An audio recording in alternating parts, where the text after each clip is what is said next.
नत्वा गणेशम् गजवक्त्रयुक्तम् गुरुम् स्मरन् वेदविदाम् वरेण्यम् विष्णुम् विभुम् वैदिकतत्त्वरूपम् वैकुण्ठसंस्थम् सततम् नमामि। संसार सर्प सन्दष्ट नष्ट चेष्टैक भेषजम् कृष्णेति वैष्णवम् मन्त्रम् श्रुत्वा मुक्तो भवेन्नरः।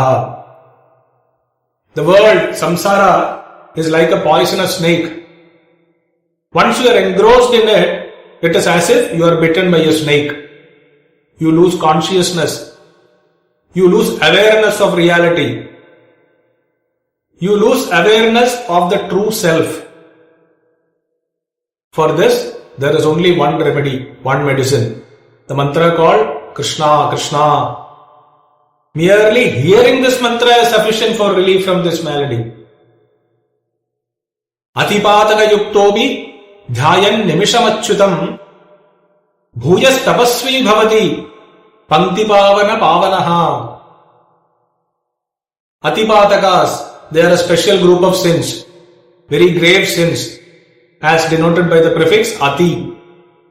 For men, it is engaging in physical relationship with mother, daughter or daughter-in-law. For women, it is engaging in physical relationship with father, son or father-in-law.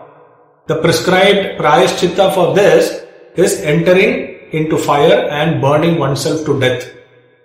This sloka says, even an atipataki, if he meditates upon Achyuta for a moment, he becomes a tapasvi.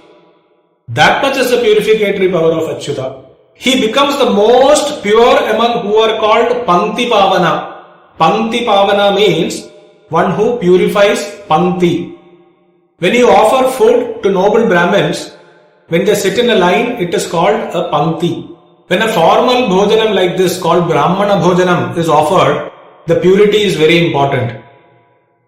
Right from purity of the materials used in cooking, to the purity of people cooking, people who serve, everything is very important.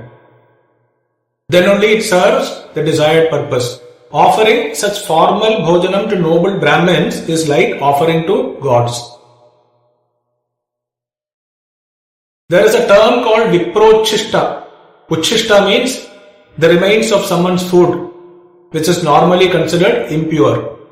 But Viprochishta, the remains of the food offered to a noble Brahmin in the formal way, itself is considered to be highly purifying. In many parts of the country, during Griha Pravesha, after Brahmins are fed, the leaves which are used as plates, along with the remains are buried in the same compound, never thrown out. This is because it will purify the land. According to Agama tradition, when temples are affected by impurity, that sometimes happens, when someone dies inside a temple, or some impure material is found inside the temple, in such cases, purificatory rites are to be performed. Like Abhisheka with 108 kalashas, 1008 kalashas, Pavamana Homa.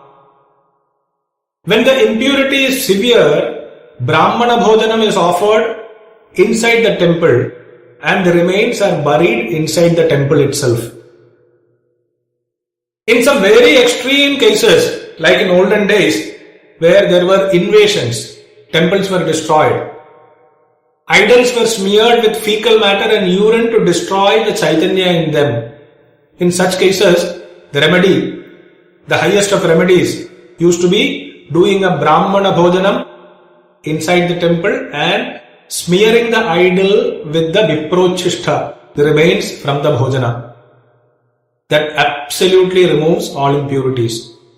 So in a Pankti where noble Brahmins are fed, comes Panktipavana, a Brahmin who by his mere presence purifies the entire Pankti.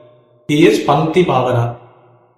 He is well versed in the Vedas and Shastras in the formal way, absolutely self-disciplined and living the life of a Brahmin to the core. Honest, respectful to his parents, tolerant, Indriya Nigrahi.